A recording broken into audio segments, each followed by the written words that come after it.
Welcome back.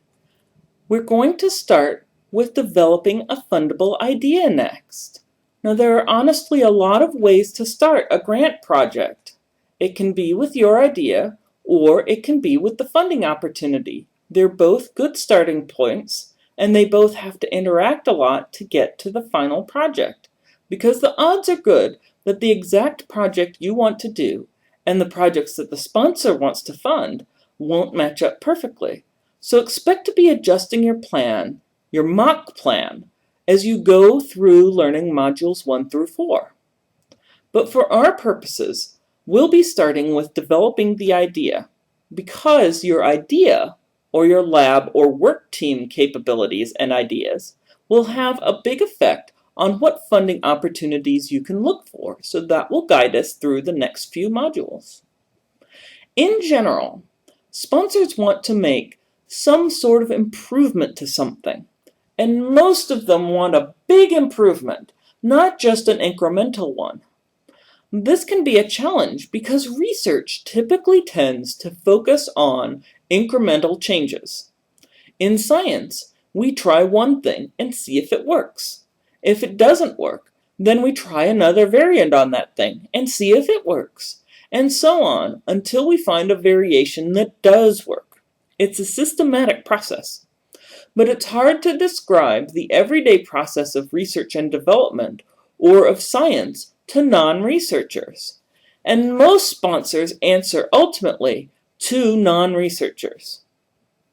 The most common sponsors are governmental funding agencies, and those answer via the president or the legislature to the tax-paying public. So they have to be able to report things that can appeal to the general public in some way as being a responsible use of tax funds intended for discovery or innovation. Foundations usually report to governing boards that have a mission to improve some aspect of people's lives. So again, the research has to be able to be packaged in that way. Notice that I said that governmental agencies are looking for discovery or innovation, while I said that foundations are improving people's lives directly. Those are huge generalizations, but in a broad sense, they're still true. Typically, foundations are looking for direct community impacts, while government funding agencies are looking to invest in the advancement of science and technology discoveries or to fund innovations that will advance society and the country as a whole. Foundations generally have a more immediate view, and governmental funding agencies a long-term knowledge investment view.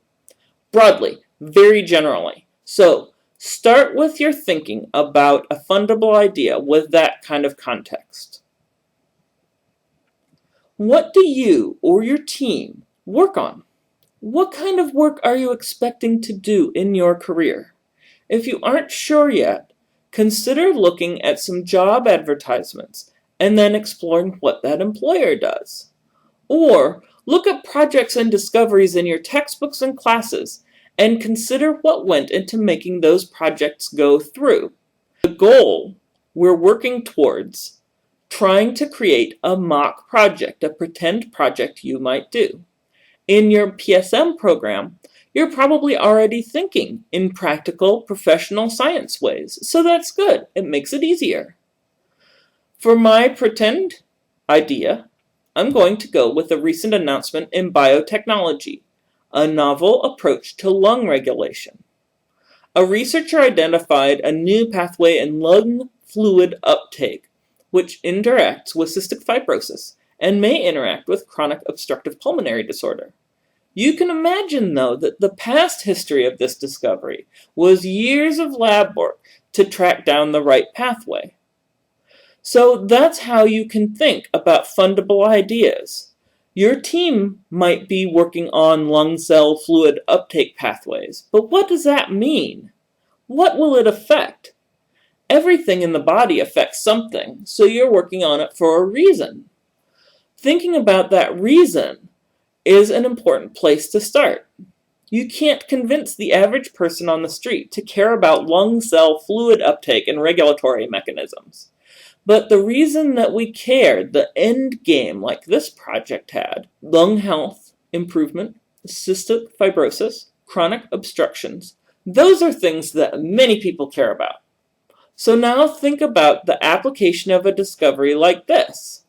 Do you think that this discovery, try this one, do you think that it's a short-term process that will lead to community engagement and neighborhood improvements?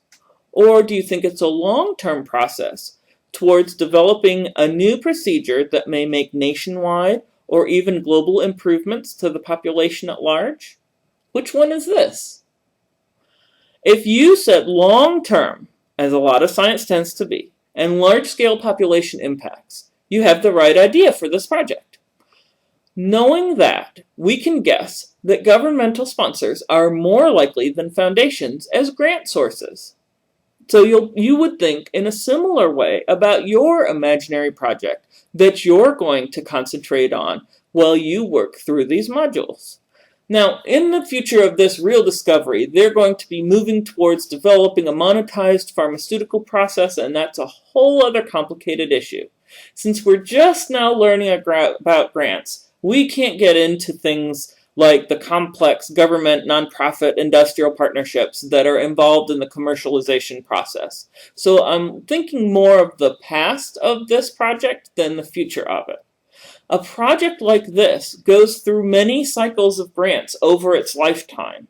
It started out with early grants and it's moved to this point by lots and lots of research over time, and it'll move into the future with new forms of grants and funding. Okay, so for us, the best place to start is with an idea that would be either a long-term benefit to the general populace after work and development, or something that can be worked on within a community for short-term direct benefits. For your first time, an idea that you know really well is the best one. Something you know you can talk about, something you know you can work on, something you know you can really sell as an idea and in terms of your expertise. That's usually the best starting place for grantsmanship, the things that you know and do extra well. Why is that? Well, as I mentioned earlier, the sponsors get their money from and answer to their own authorities. So they have to be able to answer questions about what is being done, why it is important, why the person they picked to give the funding to was the best qualified to do it, and why the plan that they funded was the best plan. That in turn means that you, as a funding seeker, will need to be able to describe very clearly and convincingly in your application what you want to do, why the project you want to work on is important, why the approach you want to take is a good approach, and why you and your team are the best ones to do it. So you want a project that you know well, one that you could talk about to anyone, that you can easily discuss the whys and the hows and the what issues easily. Hopefully that makes sense. Work through the lesson to think about that in some more detail, okay? Thanks for listening. This is Nina signing off Lesson 1, Developing a Fundable Idea of the UNC System's Professional Science Master's Course on the Fundamentals of Grantsmanship.